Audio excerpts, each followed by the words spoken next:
Hola y bienvenidos a su podcast Ejecutando el Juicio. El día de hoy tengo el gran honor de presentar a Rogelio Martínez Barajas. Es un servidor público que yo conozco desde hace muchos años. Es una persona dedicada y comprometida con su trabajo, estudio y familia. Siempre ha estado muy pendiente en su capacitación para ser un profesional cabal, para desempeñar sus funciones dentro del Tribunal Superior de Justicia de la Ciudad de México con gran capacidad y con gran conocimiento. Él se ha desempeñado como auxiliar judicial en control, en tribunal de enjuiciamiento y en ejecución de sanciones. Él presenta un doctorado en Derecho Penal por el INACIPE y ha sido varias veces finalista como en el concurso de oposición para ser juez de la Ciudad de México y en el Estado de México. Bienvenido, Rogelio. Muchas gracias, amigo. Muchas gracias por la invitación. Un gusto estar aquí. Excelente noche a todos. Bueno, el día de hoy vamos a tocar el tema de estándar probatorio y duda razonable. Es un tema muy amplio. Eh, para empezar, no sé si nos podría, explicarle a la gente en temas muy simples de qué se trata, qué es la duda razonable. Ok, amigo. Aquí tendríamos que partir, es un tema, como dices, bastante complejo, bastante amplio. Tendremos que partir primero que es un estándar, ¿no? Porque la duda razonable es un tipo de estándar. El estándar probatorio es el grado de certeza que tiene que tener un juez para tomar una determinación en determinado sentido. En este caso, yo me encuentro en el Tribunal de Enjuiciamiento Penal. El estándar de prueba que me estás pidiendo en este momento, que es duda razonable, es exactamente el estándar que se requiere en juicio.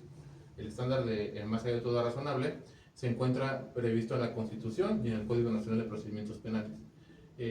Es algo complejo de definir. ¿Por qué? Simplemente porque la ley no lo tiene con un contenido claro. No tenemos un artículo que diga el estándar de más allá de duda razonable se satisface con tal o no se satisface con tal. Es un concepto sin contenido.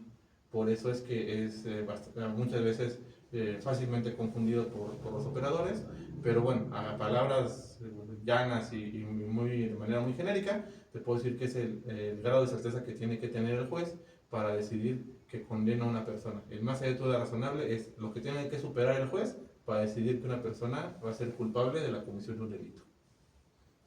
Muy bien, muchas gracias. Bienvenidos, Roger. Bienvenido a este programa. Ya nos has hablado ahorita del estándar probatorio y nos dices, por ejemplo, para condenar a una persona. Pero también existe el estándar probatorio para la presunción de inocencia. ¿Cómo se da ese estándar probatorio? Muchas gracias, amigo, y la pregunta me parece muy interesante. Desde mi óptica, la duda razonable es un estándar en sí. Cuando tú le pones el más allá, lo que tú estás diciendo es, hay que superar eso para poder obtener un resultado. Me explico. Cuando estás en juicio, tú como defensor, ¿cómo tienes una duda razonable? En mi concepto son dos vertientes que se encuentran establecidas en una jurisprudencia. La primera es que la gente del Ministerio Público no acredite su teoría del caso por insuficiencia probatoria, como le llamamos. No le alcanzaron las pruebas para poder determinar el hecho y la participación de una persona. Esa es la vertiente 1. Para lo que estoy hablando de duda razonable. La vertiente 2 es, si el Ministerio Público si le alcanzaron las pruebas para acreditar el delito y participación, no está todo perdido por los defensores. Los defensores tienen otra opción. ¿Cuál es la opción? Es que con los medios de prueba que tiene el MP e incluso con los que aporta la defensa, dan una teoría diversa. Esa teoría diversa es una teoría diversa, es otra versión de qué pasó. Se puede acreditar con las pruebas que pasó lo que dice el MP, pero también se puede acreditar que pasó otra versión distinta que dice la defensa y que esa defensa es compatible con presunción de inocencia. Ese sería el estándar de duda razonable, que si lo alcanzas, el duda razonable, obtienes un absolutorio. Cuando superas ese grado de certeza es cuando estamos hablando del más allá de toda duda razonable, y lo que tiene que hacer el juez es condenar. Ok. Bueno, vamos a entrar un poquito a cambiar el tema. Estábamos hablando de la psicología del testimonio, que muchos abogados, tanto el Ministerio Público como asesor y la propia defensa, hacen valer.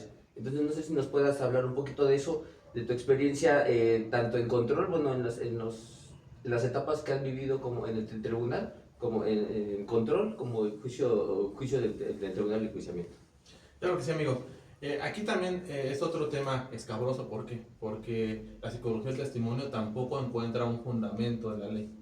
Es una herramienta, es una forma de valoración compatible con la crítica racional que tiene que tener el juzgador, pero no está desarrollada en un contexto legal. Esa psicología del testimonio la traemos de libros, de doctrinas donde la sacamos. Aquí, si hay jurisprudencia que desafortunadamente yo puedo de mantener una clara definición de dos partes o dos vertientes de psicología, dos interpretaciones, mejor dicho. Hay una interpretación que desarrolla muy bien Manzanero, no es que él la esté proponiendo, pero sí la explica. Esa interpretación en el libro de Manzanero de Psicología del Testimonio lo que dice es, hay que tomar en cuenta las expresiones que hace la persona, incluso hay unos dibujos muy curiosos que viene, si ve para arriba está recordando, si ve para abajo está mintiendo. Según los ojos para donde estés viendo, él dice si recuerdas o mientes. Y por ejemplo, que si una persona está sudando es porque está mintiendo, lo llaman valoraciones paralingüísticas, el lenguaje paralingüístico. Esa psicología del testimonio es muchas veces retomada en jurisprudencia que desafortunadamente tiene implicaciones en los juicios. Por ejemplo, la jurisprudencia que dice que o justifica que un juicio se anule si es que no hay audiencia cada 11 días, justamente dice eso, que se va a anular porque el juez deja de tener en su cabeza el impacto que le causó el lenguaje paralingüístico. Cuando desde mi punto de vista ese tipo de psicología del testimonio es ajena a toda lógica, sino está llena de prejuicios. ¿Por qué? Imagínate, amigo, que de repente tú y yo estamos en la sala de oralidad, tenemos años en eso. Y de todos modos te ha pasado que te pide tu jefe, ¿sabes qué? Pásame tal cosa. Entras a la sala de oralidad y hay una tensión enorme, ¿no? O sea, que entrar hasta con miedo. Imagínate el pobre testigo, la señora, acaban de matar a su hijo. Alguno de esos asuntos, ¿cómo va a estar la señora? ¿Cómo va a estar un testigo? Va a estar muriéndose de miedo, nervioso, sudando por todos lados. Porque es el nervio normal de estar en una audiencia, es el contexto en el que se encuentra. Entonces, ese tipo de psicología te diría que está mintiendo, cuando lo que está haciendo son los nervios del lugar, ¿no? Que yo, por ejemplo, yo cuando me preguntan algo, yo siempre veo para arriba, pero pues es, no sé, un tic que tengo yo, ¿no? Pues, y si un libro dice que si ves para arriba estás mintiendo, pues no es que esté mintiendo, es algo que yo hago. Entonces, esa es la vertiente que no debemos de tomar en cuenta. La que sí debemos de tomar en cuenta, yo la encuentro desarrollada en el autor Jordi Nieva. Jordi Nieva, cuando hace en su librito, es muy chiquito, el de valoración de la prueba, establece psicología del testimonio con 4 puntos. Es la coherencia, contextualización, corroboración periférica y ausencia de detalles oportunistas.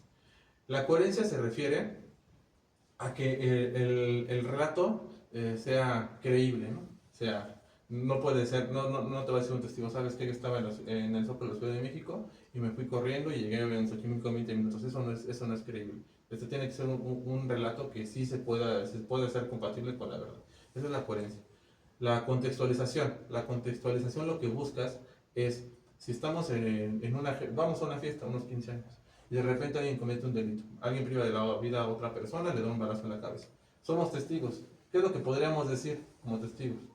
La invitación a los 15 años fue tal día, la quinceañera se llama tal, la colonia donde fue es tal, el salón era de tal color, los globos eran rosas. Son cosas que podríamos nosotros decir, o sea, cosas muy generales. No, puede ser que si me preguntas cómo se llama la persona de enfrente, no sé, no le pregunté, pero sí cosas muy generales que podríamos o deberíamos de saber para que nuestro relato sea creíble, tenga una mayor veracidad. Eso se llama contextualización. La corroboración implica que entre más elementos probatorios te aseguren a esa conclusión, es más creíble lo que estás diciendo. Es decir, en ese ejemplo que te pongo, los 15 años, si vamos 20 personas y las 20 personas decimos lo mismo, es más factible que esa versión sea real. Que Juanito le disparó en la cabeza a Pedrito. ¿Por qué? Porque 20 personas lo estamos diciendo. Entonces, no nada más es por el número, sino porque ya pasamos los niveles anteriores. La coherencia, la contextualización y además ya somos 20 personas diciendo lo mismo. ¿Qué te llama? ¿A qué conclusión llegamos? Que es altamente posible eso, ¿no? Y el último es la ausencia de detalles oportunistas. Aquí fíjate, amigo, igual te ha de haber pasado, pasa seguido, en los delitos sobre todo de violencia familiar, o de trata de personas, delitos del ámbito que las víctimas son las mujeres y están en círculos de violencia. Aquí muchas veces lo que pasa, llegan en la denuncia, acusan al marido, al hombre, de haberlas agredido. Y cuando llegan a juicio dicen, no, no es cierto, eso no pasó. A mí me tocó una víctima que decía, no, no pasó, nunca me pegó. El MP le pregunta, oiga, y si no pasó, ¿por qué tenía una lesión en la cara y fue con el Ministerio Público y tiene un examen del médico legista que le valoró el golpe, ¿no? ¿Por qué tiene el golpe? Es que, ¿qué cree? Ese día iba en el metro, se atoró mi tacón en la reja y me caí y me pegué en la cara. Pues mira qué casualidad, ¿no? O sea, son cosas que en la declaración están ahí, pareciera por casualidad, pero lo que buscan es una finalidad. ¿Cuál es la finalidad? Decir que cierta parte no fue como lo dijo anteriormente, o tratar, digamos, de salvar al marido, ¿no? Esos son detalles oportunistas que les llamamos, que son los que tenemos que buscar, y en cuanto no los encontremos, quiere decir que la declaración tiene un mayor nivel de fiabilidad. Okay. Y perdón, ya para terminar, porque me comentaste de control. En control la verdad es que es bastante más complejo su uso, porque simplemente hablamos en control, se usan datos de prueba para poder acreditar una vinculación o algún registro en cuanto a la defensa. Entonces, esos elementos difícilmente los vamos a poder valorar simplemente leyendo papeles. Son cuestiones que se tienen que valorar con las personas sentadas ahí. Pues puede ser, por ejemplo, la duplicidad, sí puede ser que lo tomemos en cuenta, porque en la duplicidad hay la posibilidad de presentar a la persona a declarar como tal, con las reglas de juicio, pero fuera de eso es muy difícil su uso. Gracias. Ok, otra pregunta, Roger. Por ejemplo, del estándar probatorio, bueno, ya nos platicamos ahorita un poco de la psicología del testimonio, inclusive concuerdo contigo en muchas veces que, por ejemplo, la gente pues simplemente al estar ahí sentada y, por ejemplo, que el abogado defensor a lo mejor esté presionando mucho con el contrainterrogatorio, pues se llega a poner nerviosa o pueda tener también pánico al micrófono en ese momento y pues no ahí vas a poder determinar si está diciendo la verdad o si no dice la verdad. Pero, por ejemplo, regresando un poco al estándar probatorio, ¿es el mismo estándar probatorio que se necesita, por ejemplo, para la vinculación que para emitir una sentencia? ¿O cuál es la diferencia y cuáles son las matices de cada una? Muy buena pregunta también. Aquí quisiera comentar, tenemos la idea, como comunidad jurídica, por así decirlo, muchas veces decimos, la vinculación a procesos estándar mínimo. Eso es mentira. ¿Por qué? El estándar, como yo les comentaba, desde mi punto de vista es el grado de certeza que tiene que tener una autoridad para emitir una determinación. Hasta ahí, ¿no? La vinculación a proceso, ¿qué requiere? La probabilidad. Ese es el estándar. Probabilidad de que haya cometido un delito y que la persona participó en su comisión. Pero a veces, muchas veces, malinterpretamos esa probabilidad y pensamos en términos numeralísticos. Probabilidad de porcentaje, ¿no? Y si lo tomamos así, pues el 1% ya es probable, ¿no? Entonces, hay jueces que yo he escuchado que mencionan lo probable, significa que con que yo crea más del 51% que lo hizo, eso es probable y lo voy a vincular. Desde mi concepto no es así. Desde mi concepto, la probabilidad se refiere a que se pueda probar. Entonces, por eso es que hemos escuchado jueces que te dicen, yo lo único que estoy haciendo es autorizando una investigación. ¿Por qué? Porque tengo duda, existe duda. Si yo creo que la versión del Ministerio Público se puede llegar a probar, es cuando yo voy a vincular. ¿En qué momento no vas a considerar que se puede probar? Cuando tienes una prueba de mejor calidad. Me explico. Si la gente del Ministerio Público, por ejemplo, me tocó ver una persona acusada de robo. En los carriles laterales del circuito interior hay un relajo siempre llegando a Molina, ¿no? Ahí están los camiones y esta persona dice que se subió al camión, al tráiler, amagó a la persona y se bajó.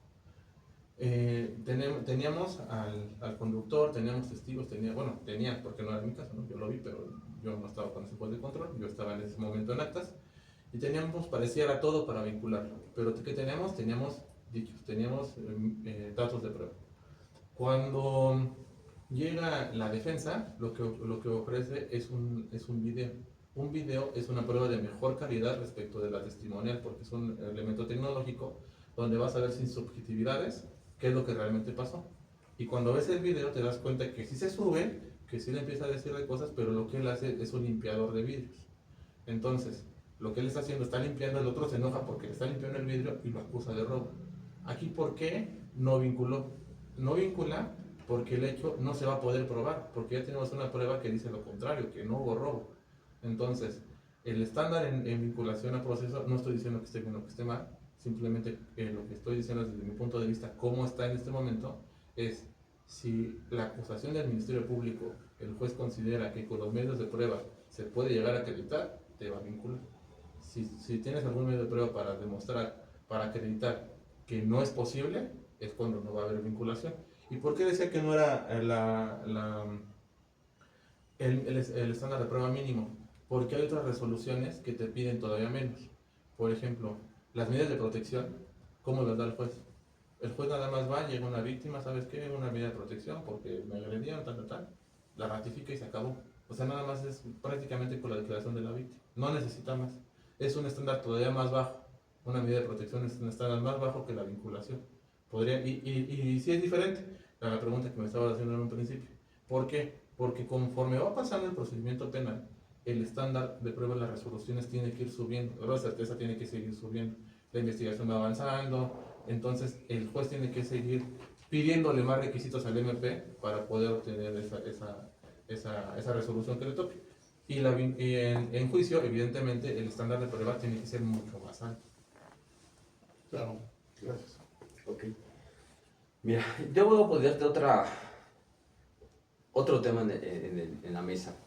En las resoluciones se habla de principios de la lógica, máximas de la experiencia y conocimientos científicos que el juzgador debe de tomar al momento de valorar.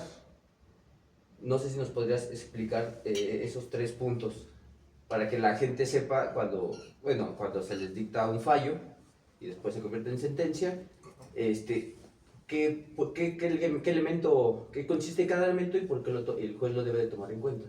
Creo que sí. En etapa de juicio, el juez tiene que resolver atendiendo a una sana crítica.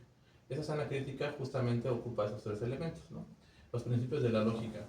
Aquí también es un tema complejo porque bueno, lo mismo, son cosas que no están en el código, son cosas que tienes que leer en otros libros. Yo cuando empecé a leer esos temas, realmente me fui a un libro de lógica de la prepa y ahí te lo desarrollan. ¿Cuáles son los principios de la lógica? Son de la lógica de la prepa.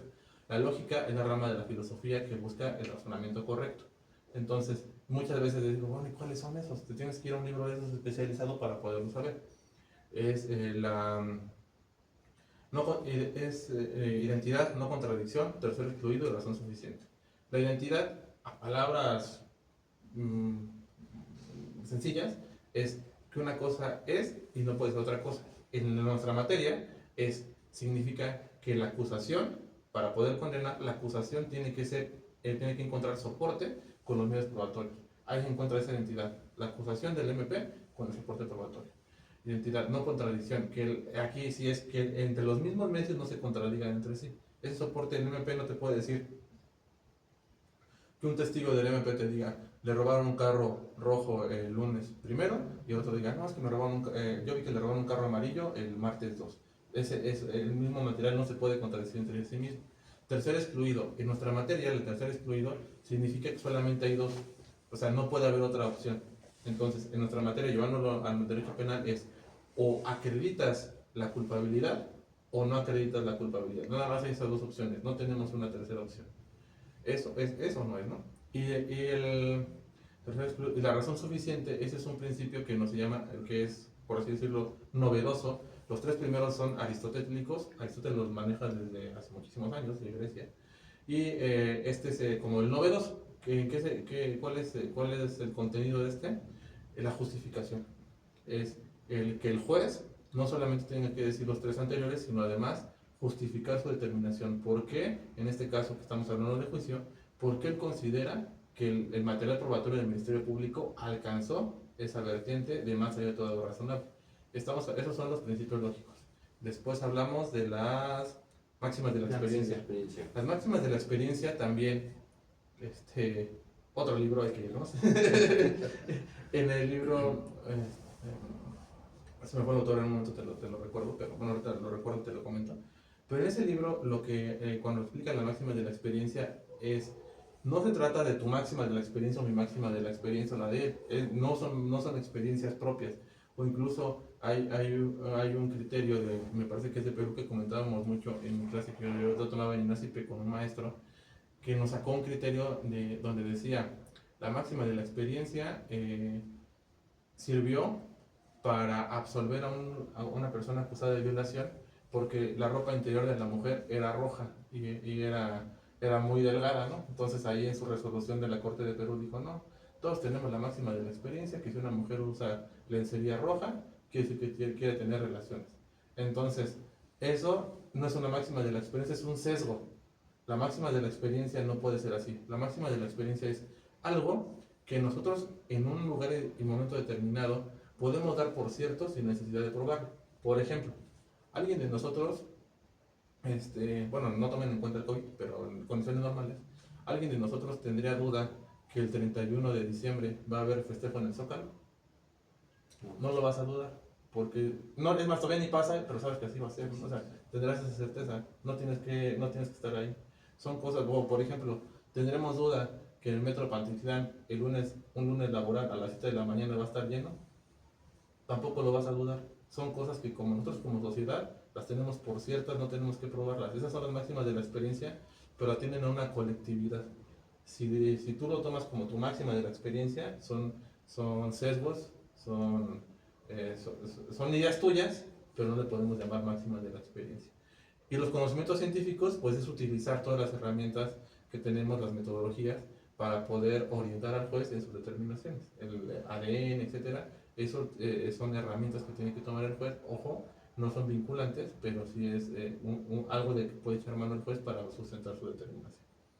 Wow, qué interesante los temas que estás tocando y sobre todo que pues nos debe de quedar claro a los abogados que no está todo, como dices, en el Código Nacional de Procedimientos Penales o en el Código Penal, ¿no? Sino que hay que irse también, como mencionas, pues a la prepa, ¿no? A los libros de lógica y estar escarbando por otras ramas y otras materias para precisamente entender lo que muchas veces se expresa en el Código Nacional, que no es estrictamente algo jurídico, ¿no?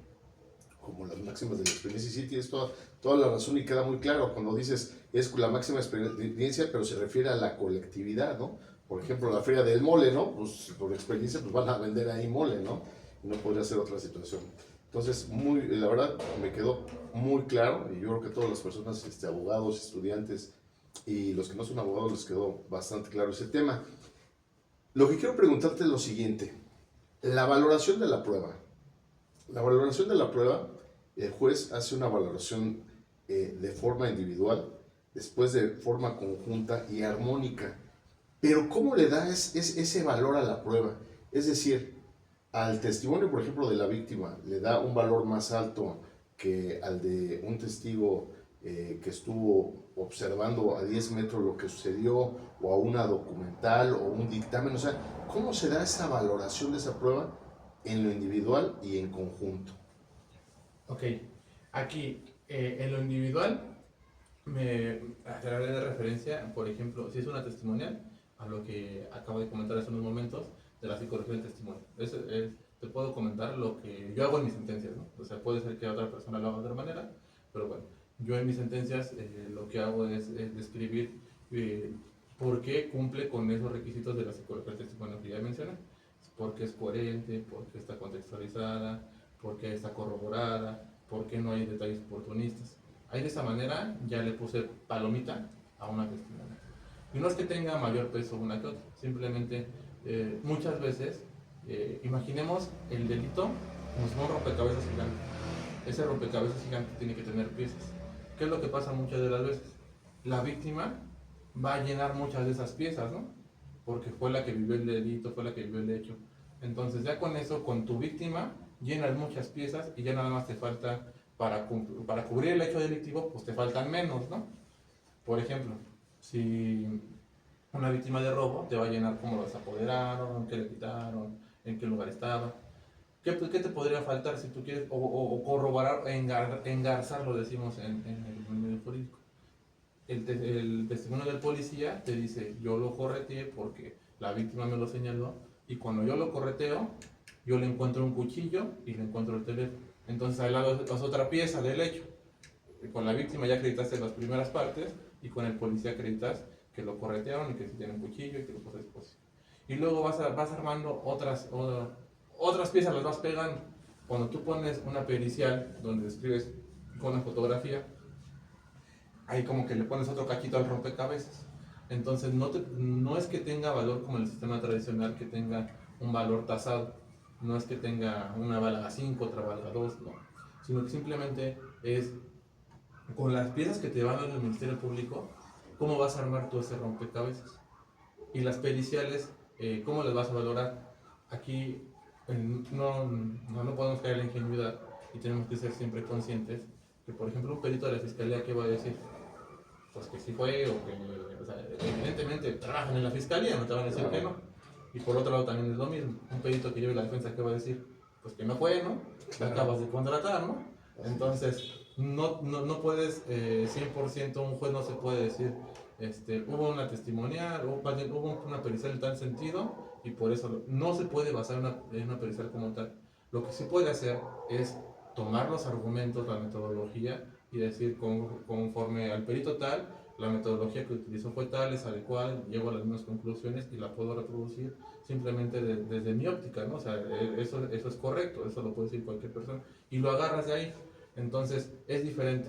Las periciales hay que tomar en cuenta los contenidos, no solo las conclusiones, para darles esa palomita que te estoy comentando.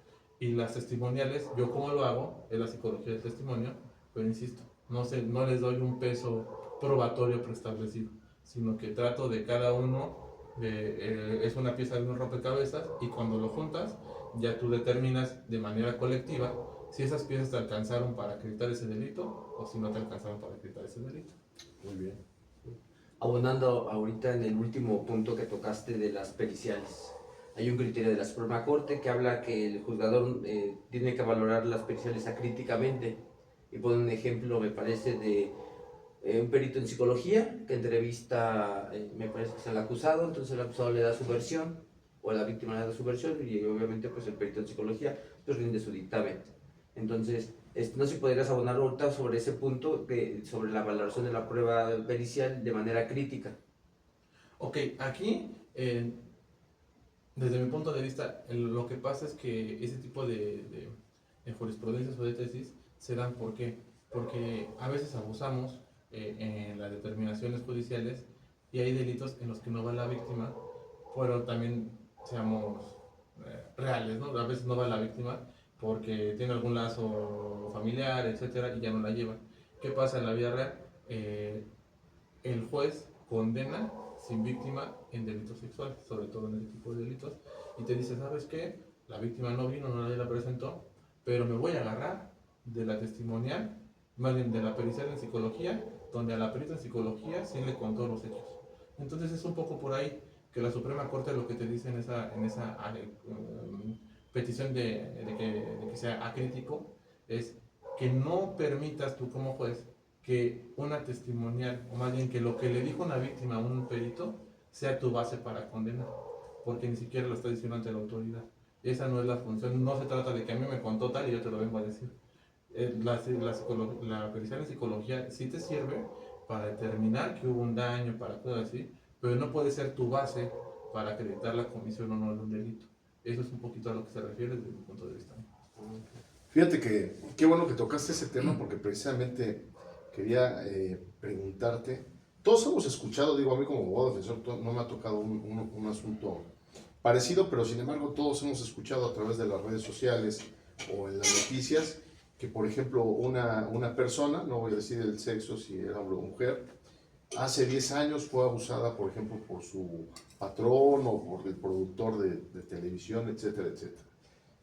Entonces, pues como un delito que le llaman de ocultamiento porque no hubo testigos ni nada, pues únicamente existe el dicho de la víctima y el famoso peritaje en psicología, que para todo lo piden, Hoy en día, de hecho, hay una sobrecarga de trabajo en la Fiscalía de la Ciudad de México.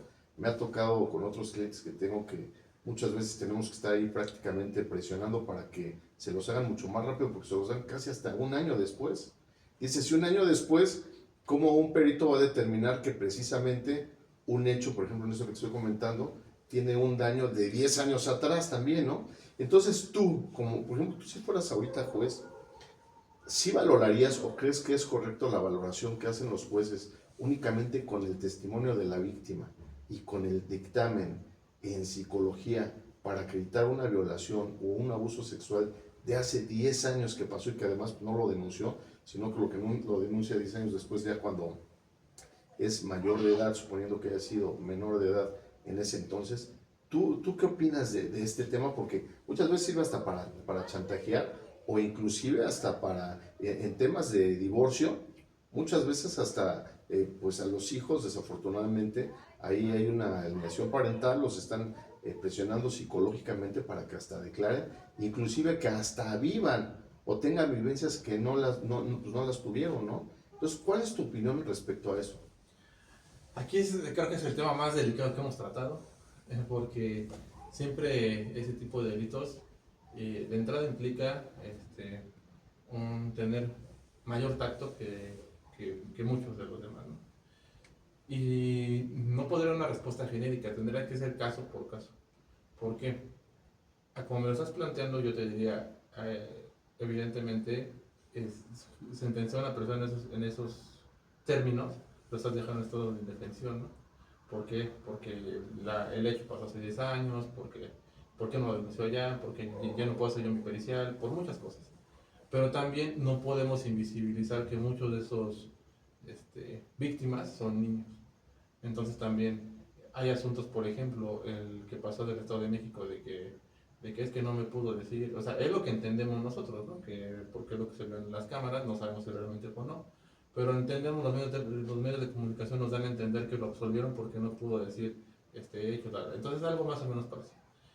Ahí sí es complicado, por ejemplo, que un niño que te diga, yo cuando tenía 8 años, mi primo me violó, yo te tengo 18.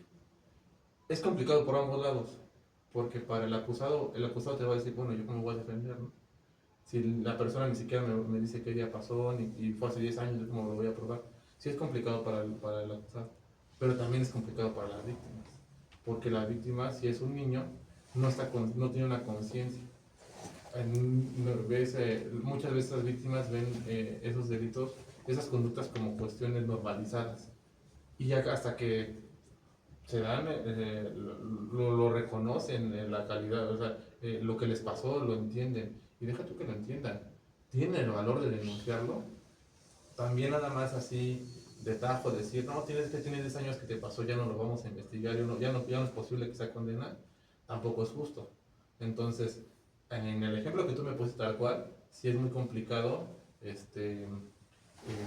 llegar a una condena, pero insisto, hay casos concretos, sobre todo teniendo que sean niños, en donde sí vale la pena entrar a un estudio más minucioso si hay algún otro elemento para al final tratar de impartir justicia. Bueno, ahorita voy a hablar un poquito de tu labor jurisdiccional, bueno, en el Tribunal Superior de Justicia. Eres auxiliar de juez, pero realmente yo me atrevo a decir que es la persona que realiza el proyecto del fallo y después lo convierte a sentencia. Entonces, hablando un poquito de casos prácticos o de la valoración que has tenido, no sé si te has topado con un delito de desaparición forzada, porque la valoración es distinta a común de los delitos, porque los demás para mí son como, pues en todo positivos, apoderarse, o sea, esos son verbos como positivos, y el desaparecer se tiene que valorar de diferente manera, porque aparte la fiscalía investiga de otra. Bueno, para empezar, creo que tiene como que ciertos limitantes la fiscalía para esos delitos, porque quiero pensar que no son muchos o tienen mucha carga de trabajo. Entonces, no sé si nos puedes hablar un poquito sobre si has tenido casos de desaparición forzada, cuál ha sido el método para para valorar y realizar tu fallo, o un caso práctico que hayas tenido que tu valoración haya sido especial. Mira, la pregunta concreta de valoración de desaparición forzada, tuve uno, yo estaba muy entusiasmado porque, pues, como eso es algo novedoso, y a la mera hora lo cambiaron a feminicidio, entonces ya no hice la valoración.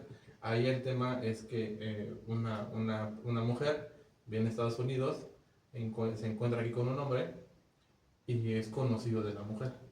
Se la lleva y la mujer no contesta y a los 3 días la encuentran tirada en una carretera muerta. Entonces, primero la fiscalía dice, no, desaparición forzada, la desapareció porque... Y después dice la fiscalía, ¿sabes qué? Justamente eso, que los elementos del tipo son mucho más complejos de acreditar, vámonos por el feminicidio, y hasta ahí, pues sí fue feminicidio, o sea, sí, sí es responsable, pero de ese delito. Algo que me pido una valoración especial. Eh, una valoración especial sí me he encontrado sobre todo en la trata de personas. Trata de personas en la hipótesis de aprovechamiento de una actividad sexual. Te cuento un poquito, yo la primera vez que llego al tribunal de enjuiciamiento, yo llego muy contento, yo vine de ejecución, la verdad es que ejecución me aprendí mucho y todo, pero yo ya no quería estar en ejecución, yo ya buscaba otras cosas que aprender. Yo llego con todo el entusiasmo del mundo a tribunal de enjuiciamiento y me dicen, el primer juicio que tenemos es una colegiada de trata de personas. Y yo dije, Relator. jamás, relator, yo dije, jamás en mi vida había estudiado ese delito, ponte a estudiarlo. Y cuando lo voy viendo, me siento y me acuerdo mucho que la primera vez que veo, le dicen a la víctima, ¿usted por qué está aquí? Yo estoy aquí para que sepa la verdad. No es cierto, todo lo que están diciendo no es cierto. El Ministerio Público quiere quitarme a mi hombre porque quiere conmigo, está enamorado de mí y me dijo, de hecho él me acosa y me dice que si yo no me acuesto con él va a responder en la cárcel a mi marido. Y yo lo amo y todo fue un invento y todo fue porque yo le encontré unos mensajes de la vecina, todo fue invento mío, yo estoy loca, mi hombre no tiene nada que ver aquí. Entonces dices, su... Sí, sí, Y yo claro. me quedé pensando, pues lo vamos a cortar, ¿no? Ya después, escuchando todas las pruebas y platicando con mi jefe, es el que me dice, no, es que tienes que juzgar con perspectiva de género y entendiendo el ciclo de la violencia. Y esa parte de perspectiva de género también te permite saber que ese tipo de mujeres en esa situación de violencia muchas veces lo que hacen es eso, tratar de cubrir al agresor. Y había muchas detalles oportunistas en su declaración. De hecho, el que comenté hace rato de que me caí en el metro es de ella. Entonces, ese tipo de delitos sí requieren una valoración especial, porque si lo valoras como los otros delitos, tú pensarías es inocente, pero no lo es. O sea, tienes que entender ese contexto y yo lo relacionaría más con ese delito de trata de personas. Ok. Oh, claro, y además tienes razón porque como lo comentaste, o sea, su puro testimonio ahí en ese momento no puede dar darle valor probatorio a todo el conjunto de las pruebas que se estaban desahogando en juicio, ¿no? O sea, como bien lo mencionas, se tiene que estar haciendo ahí ¿cómo se llama? Se me fue el nombre. ¿Rompecabezas? Rompecabezas. Se tiene que ir armando el rompecabezas y no por una pieza, pues ya todo se va a tirar a la basura, ¿no? Muchas veces pueden estar, como dices, ahí se tiene que analizar la perspectiva de género, porque puede estar hasta amenazada, violentada, o con el ciclo que mencionas, y ella lo único que quiere es ya quitarse ese problema de encima, porque a lo mejor si se va a la cárcel esta persona, pues ella lo va a pasar mal, ¿no? Entonces sí tienes toda la razón en eso. Otra pregunta, para todas las personas que nos están viendo que dicen, bueno, ya trabaja en el Poder Judicial, apoya a la emisión de las sentencias, pero ¿quién es Roger? O sea, tú de carne y hueso, ¿quién eres? ¿Qué te gusta? ¿Qué haces cuando no estás trabajando? ¿Bailas? ¿Comes? O sea, ¿quién eres tú? ¿Nos puedes platicar quién eres, por favor? Creo que sí, amigo. Bueno, yo me considero una persona muy necia, muy aguerrida, muy determinada. Yo entro al Poder Judicial por casualidades de la vida y resulta que yo cuando entro al juzgado 31 me queda algo muy chistoso. Cuando entro a la semana llega un oficio que dice que el juez ya no puede nombrar a nadie, ¿no? Entonces, un poquito de mi historia es esa, que llego al juzgado, al Poder Judicial cuando yo realmente no tenía empleo, acabé de salir de la escuela, y como decimos, me aferro a ese puesto, ¿no? O sea, yo no sabía nada, y pues tratas de entrarle a todo, empezar a hacer acuerdos, tener menos expedientes, llevar audiencias, y siempre me he caracterizado por siempre buscar aprender más. Yo siempre, a mí me quedó mucho en una reunión que tuve desde el juzgado 31 con unos amigos, que te decían, si tú eres el encargado de hacer el acuerdo, no te conformes con eso, ahora busca llevar audiencias. Si llevas audiencias, no te conformes con eso, ahora busca hacer autos de plazo en ese entonces. Si haces autos de plazo, a sentencias, siempre estar buscando más, más, más. Soy una persona bastante inquieta, no me gusta quedarme mucho tiempo, de hecho, pues, espero que ya no dure mucho en este puesto, porque ya llevo casi 3 años, y siempre estoy buscando otro puesto más, aprender otra cosa. Normalmente duro 2 años en cada trabajo, y cambio, y cambio, y cambio. Esa inquietud que siempre estoy teniendo por buscar aprender más me ha llevado ya a conocer los 3 reclusorios, sur, norte y oriente, y me gusta ya en la manera, actualmente me gusta mucho seguir estudiando. O sea, ya llevo, acabé la licenciatura, tengo la especialidad en Derecho Penal, estudié la especialidad en Constitucional en la pandemia y ya la dejé, no me titulé, pero tengo los estudios. Tengo una maestría en INACIPE, y cuando ya mi esposa me decía, por fin ya voy a estar en la casa, les salgo con que me metí a una maestría en Derecho en CEU y aparte el doctorado en INACIPE. O sea, siempre trato de estar estudiando, y uno de los sueños que he cumplido recientemente es el profesor de la FES Aragón. Yo soy egresado de la FES Aragón, tiene 2 años que ya tengo como tal la titularidad de la materia, lo hago de manera honorífica, y ahí doy clase de delitos especiales y doy clase de los intersemestrales. A manera personal, es, normalmente trato de estar o hacer un poquito de ejercicio. Ahorita, últimamente por diversos compromisos no he podido, pero bueno, me gusta ir con mi familia. De repente me junto con mi hermano, mis primos, vamos a entrenar al gimnasio, vamos a la bicicleta. Los fines de semana trato de estar mucho con mi mamá, mi esposa, que los domingos hay unas clases de baile ahí por el Parque de los Periodistas, ahí normalmente me van a encontrar, tratando de estar con mi familia. Y pues a grandes rasgos así es como llevo ahorita mi vida, es lo que puedo decir que soy, una persona dedicada, que se ha comprometido con su superación y que ha visto en este ámbito del derecho la posibilidad sobre todo de superarme, pero también de contar o de poder lograr buscar una justicia. Algo que en algún video que tengo en mis redes sociales también ya lo comenté. Yo, fíjate amigo, yo en la secundaria era muy relajiento, yo no iba a estudiar. Mi familia, todos los hombres eran mecánicos, entonces yo no quería ser mecánico, no sabía qué iba a hacer. Y lo mejor que me pasó fue que un policía me acusara de un robo. Entonces, me acusan de robo a los 15 años, llegas al Ministerio Público y no sabes qué hacer. Tu familia se dedica a la mecánica, no sabe nada. Y el Ministerio Público nos pide dinero. Y como fui con mi papá, pues bueno, nos agarraron a los dos. Con ese dinero sacaron a mi papá. Entonces yo estuve a horas de irme al tutelar. Esa parte es como un parteaguas en mi vida, y después de eso, ya cuando salgo de ahí, yo digo, yo tengo que ser abogado penalista, simplemente pues, para saber esto, ¿no? O sea, ¿por qué va a estar en la cárcel? Yo no hice nada, a mí, ¿por qué me metieron? ¿Por qué dimos dinero? Y de ahí eso ha sido, fue lo que me impulsó a esto, y sobre todo me ha permitido que en el ámbito de lo que yo pueda hacer, ayudar a mis amigos, a mi familia, dar esas orientaciones y no permitir ese tipo de injusticias. Muy bien. Ok.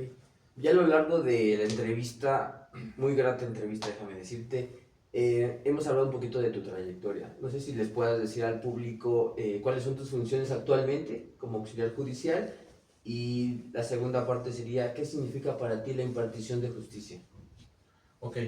El auxiliar judicial, a veces lo confundimos cuando digo auxiliar judicial. Hay personas que piensan que es el que sale en el video de una audiencia y que dice la Ciudad de México. No es que lo denigre, pero yo no soy esa persona, ¿no? El auxiliar judicial está en su oficina del juez, estamos teniendo comunicación con el juez. Si el juez quiere un criterio, si el juez necesita algo, estamos en comunicación con ellos. Él me puede decir, oye, ¿sabes qué? Revisa qué pasó aquí, qué pasó en esta audiencia. Y la función principal es, yo consideraría que son dos. La primera es revisar los acuerdos que hace la unidad. El juez nada más tiene una persona de personal. O sea, el juez nada más nombra uno, el auxiliar judicial, no nombra más. Todas las demás personas que trabajan con el juez pertenecen a un grupo que es una unidad judicial. Esa unidad hace los escritos o las contestaciones a los escritos de las partes. Mi primera función es revisar esas contestaciones, que lo que diga la unidad sea correcto para nosotros. ¿Por qué? Porque el juez al final es el que firma. Y la segunda función que considero muy relevante es hacer los proyectos de sentencia. Reclusorio Oriente, pues sabrán muy bien, está atascado de sentencias, atascado de trabajo, y más aún con este cambio que hubo apenas el año pasado de creación de una nueva unidad de gestión especializada en tribunal de enjuiciamiento. Es una locura. Yo no soy todavía juez, pero hay 11 jueces en el Reclusorio Oriente para atender todos los casos de Reclusorio Oriente. 11 jueces para todos los asuntos. Imaginemos el tamaño del problema que tiene el tribunal. Si apenas estaba revisando, hay una encuesta del INEGI que dice que en la Ciudad de México, en 2020, hace 5 años, éramos casi 10 millones de personas. En tribunal de enjuiciamiento hay 22 mortales atendiendo todos los asuntos de tribunal de enjuiciamiento. 22 personas resuelven todos los problemas penales que generan 12 millones de personas.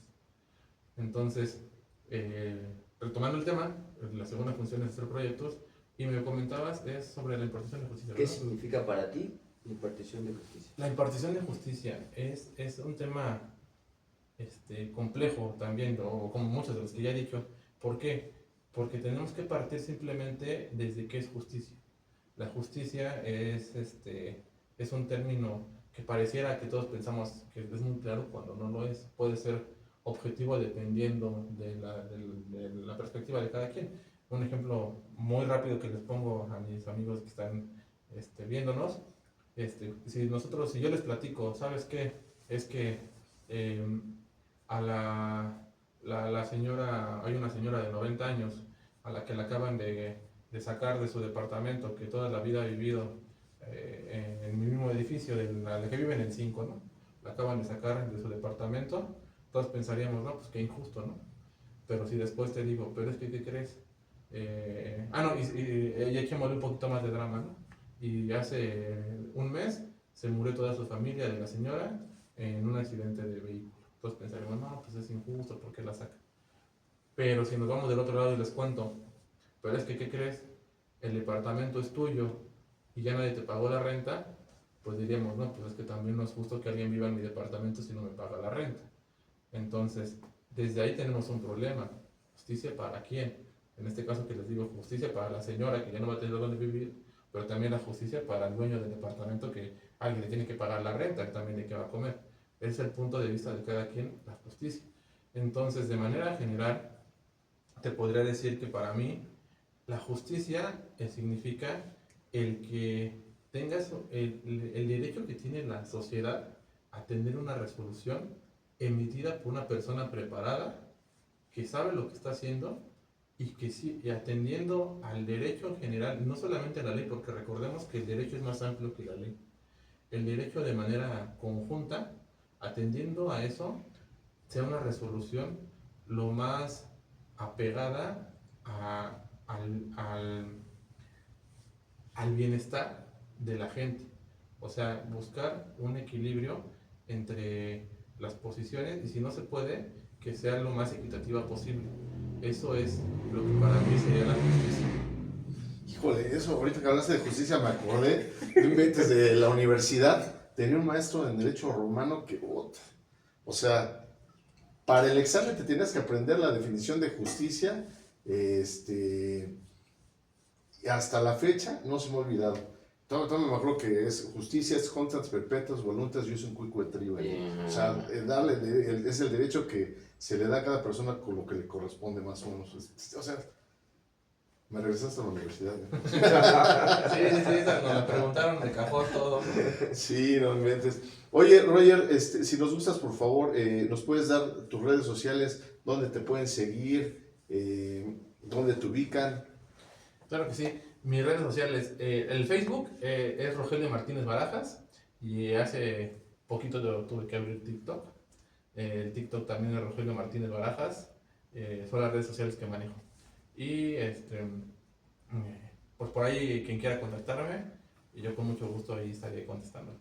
Ve, antes de que cierres, brother, déjame comprometerlo. ¿Puedo comprometerlo?